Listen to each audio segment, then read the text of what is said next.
Welcome to the first video in our Cyber Reselience Act awareness series. In this session, we'll walk you through the layout of the CRA, how it's structured, and where to find the key elements you need to understand for compliance and implementation. The EU Cyber Resilience Act, or CRA, was proposed to address the rising cybersecurity threats across Europe. With digital products increasingly forming the backbone of our homes, workplaces, and infrastructure, the lack of consistent cybersecurity requirements has left users exposed. Shockingly, nearly 1 in 2 companies in the EU have faced cyber incidents. This regulation aims to level the playing field, making sure all digital products marketed in the EU meet basic security requirements. So, what does the CRA look like on paper? Like most EU regulations, the CRA follows a structured legal format. It begins with recitals. These provide background and context, explaining the rationale and goals behind the regulation. These are not legally binding, but they are essential to understanding the spirit of the law. After the recitals, the main body of the regulation is divided into chapters, which are further broken down into articles. These articles are where you'll find the actual legal obligations, who must do what, when, and how. Finally, the regulation ends with several annexes, which contain more technical and procedural details to support implementation. Let's take a quick tour of the CRA's 8 core chapters. Chapter 1. General Provisions. This sets out the scope of the regulation, key definitions, and what types of products are included or excluded. Chapter 2. Essential Requirements and Obligations of Economic Operators. This is one of the most important sections. It outlines what manufacturers, importers, and distributors must do to ensure cybersecurity compliance throughout a product's lifecycle. Chapter 3. Conformity of Products with Digital Elements. Here, the CRA explains how products must demonstrate that they meet the essential cybersecurity requirements. This includes references to CE marking and technical documentation. Chapter 4. Notification of Conformity Assessment Bodies.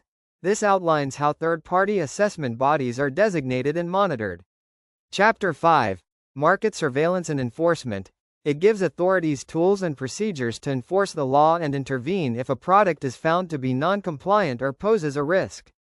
Chapter 6. Specific Provisions on International Trade. This ensures that imported products must meet the same cybersecurity standards as those made within the EU. Chapter 7. Delegated and Implementing Acts. This grants the European Commission authority to update or expand specific parts of the CRA over time, for example by revising annexes or risk categories. And finally, Chapter 8. Final Provisions. This covers transitional periods, entry into force, and how the CRA interacts with other laws. The annexes play a vital supporting role, which provide the details that bring the articles to life.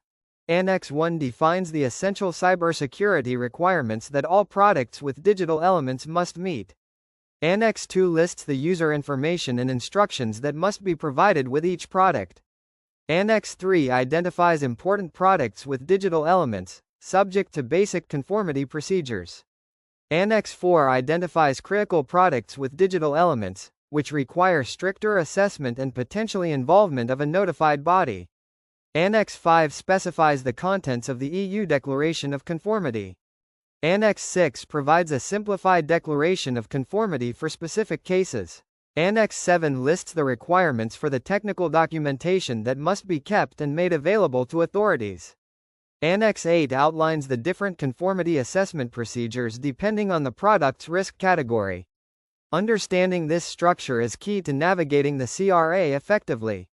While we'll cover each of these areas in later videos, it's important to understand that the CRA doesn't exist in isolation. It's designed to work alongside other key pieces of EU legislation, including the NIS2 Directive, the GDPR, the Radio Equipment Directive, and the AI Act. This regulatory ecosystem is what ensures comprehensive protection in Europe's digital economy. So to summarize, the CRA is structured into recitals, 8 chapters, and 8 annexes. It applies to all products with digital elements, covering the entire lifecycle from design to post-market monitoring. The structure is designed to ensure clarity, consistency, and enforcement across the EU market. In our next video, we'll explore the key actors and authorities involved in applying the CRA, from manufacturers and importers to market surveillance authorities and ENISA.